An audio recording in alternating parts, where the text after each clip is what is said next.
A quick and easy 5-ingredient Denver omelet. Let me show you how we do it.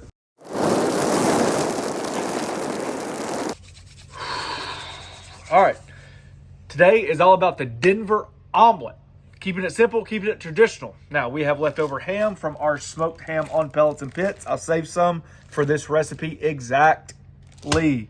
This is the idea. Peppers, onions, eggs, some freshly grated cheese that's already frozen. We're going to press pause because I'm tired of this. I think the older I get, the more sensitive I am to cold weather, and I am obviously not dressed enough. So hang the heck on. All right, to get started, we're actually going to start the griddle on right now because it's so cold outside. Don't even ask me what temperature it is. It's below 60 degrees, and that's enough for me. It's probably below 35. It is. It's 27. So we don't get any sun when we film because the porch. So it's extremely cold for me. I know. Somebody's going to say they cook all year long in 17-degree weather. Well, I don't. All right, we're on. I'm going to turn it on low for now while we prep our veggies. Is it frozen?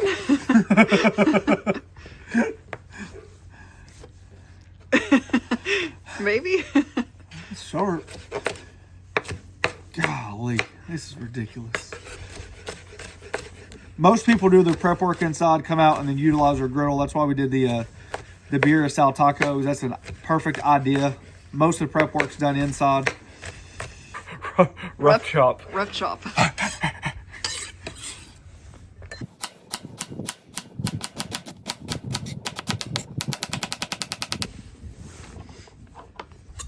All right, we put this ham on our Pellets and Pits channel, and we did a whiskey, spicy, sweet mustard binder, and then we made our own brown sugar, clove, and cinnamon seasoning. Smoked it, 275, and then turned up the heat and then glazed all that brown sugar and stuff and kept basting it with its own juices. Came out phenomenal. So I definitely saved some of this. My kids liked it, which is, you guys know as a parent, that's half the battle.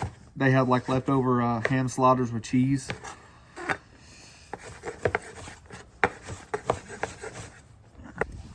I put that ham fat on the grill to start releasing that fat. We're going to use that as flavor. You guys know that I did that when we did our cheesesteak burger.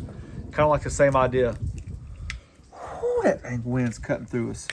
Jake, I just hope you notice what I got on today, brother. I'd be a trooper today in the duck blind. All right, to our eggs. Little salt, little pepper. Now, we're talking about eggs on the griddle. Some factors come into play. One of them is you really need to learn your griddle, okay? You don't have to learn it right away, but it's important that if you're new to griddling, the target temperature I like to do is 300 to 325. Now, how do you get there? Each griddle has its own unique factor. What we've learned from the Halo is the Halo is going to react different than a Blackstone, which reacts different from the Camp Chef. So depending on what kind of griddle you have, that's why I don't teach basically temperatures when I cook. Or somebody will say, well, what dial is it on? Well, my medium can be different than your medium. Sometimes on a griddle, you could turn this dial on to medium, but you're not cooking on this side, you're cooking on this side. It's all about zone cooking. So what I will say to this is if you're new to griddling, you want to shoot for about 300 to 325. That can mean you turn your griddle on and you're going to watch your temperature rise and you can catch it on the rise. Or if you got other things to cook like we're doing right now, throw some bell pepper down. Throw some onion down. I like to get those vegetables a little bit tender before I put them in the omelet. I'm just using that leftover ham fat as our oil base. Then what you might have to do is shut a burner off or shut all your burners off, depending on what you're making afterwards, and catch your temperature dropping, okay? These infrared guns that you see everybody using, the more you use your griddle, the less that you're going to use it because you understand it. We'll have a link listed below, but it just kind of helps you, especially when you first start. So those are my two biggest tips. I don't teach how to get your temperature on the griddle. That's something because every griddle is different. But 300 to 325. Once you get there, you're going to see the big difference.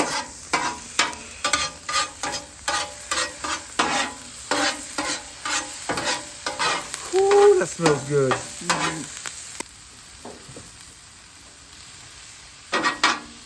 Now that our vegetables are getting tender, let's throw some of the ham in there to warm it up.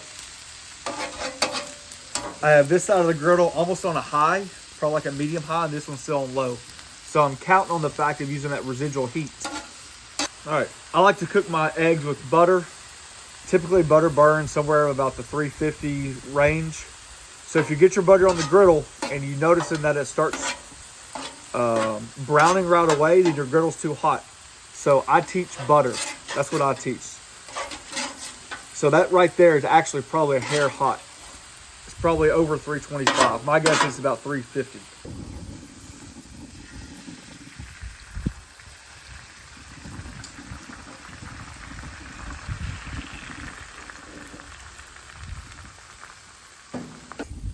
Okay, now you can start seeing that the reason why it's drier on this side than it is on this side is because this side of the griddle is hotter than this side. Okay, that goes back to zone cooking, which is what we preach. That's expected, not a big deal. Freshly grated cheddar cheese.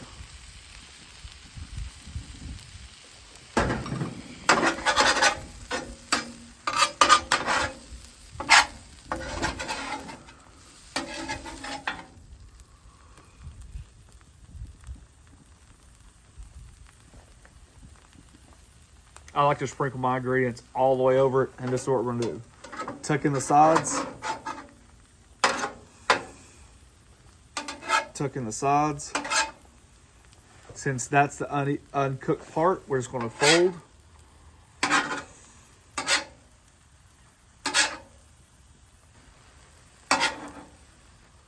Woo.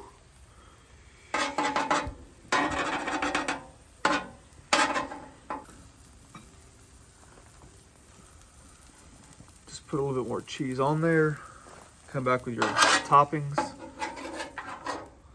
that you saved. Just put a little bit on top.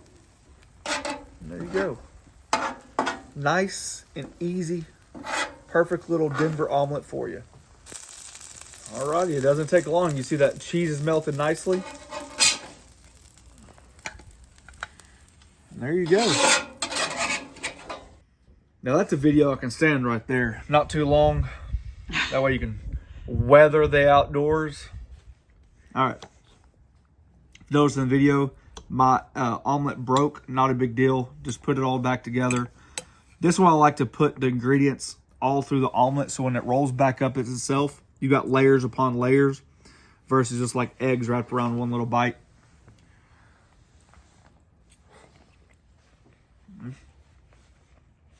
Denver omelet. I mean, no surprise. Made thousands of these in the Navy. I can probably say I could have probably avoided from seasoning the vegetables because your ham probably has a little bit of salt in it. These hams that you buy at the store, so be careful with your salt content. But other than that, it's just a classic ham, onion, bell pepper omelet. You can add your jalapenos if you want to. So there we have it, the Denver omelet. Listen, if you guys have any questions or concerns or are new to the griddle community, reach out to us. We'd love to be able to help you. Hopefully we got a video available for you if you're, if we can send you that direction. If not, we'd really like to comment as much as we can. If you guys are interested, we have a join button down below to membership program. We thank each and every one of you for taking time for doing so. You can check us out on the Griddle Group on Facebook. So we talk about griddles, talk about smokers, talk about omelets, talk about beginners, because there's a lot of them out there that just got their griddle, and that's what we're here for, is to help you guys out. Thanks for watching. Don't forget to press that subscribe button, pound the notification button, share it with your friends. Hot chocolate on the griddle. Coffee. Anything warm on the griddle. Straight boiling water IV. It's a good omelet, baby. It's a good omelet. Let's take it.